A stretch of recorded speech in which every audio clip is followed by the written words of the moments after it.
Nabi bagi tahu kita, sekali saja engkau buka aib orang lain, seluruh amal soleh engkau daripada akil balik ini hilang, kata Nabi.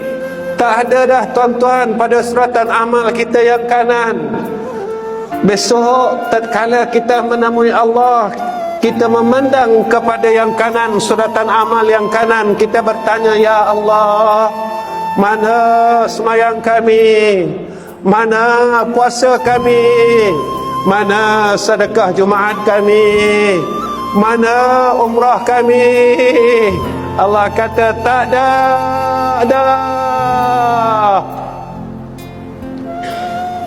Kau sampai nak mati, kau tak nak bertaubat, berhenti kata orang, mana ada lagi amal soleh kau?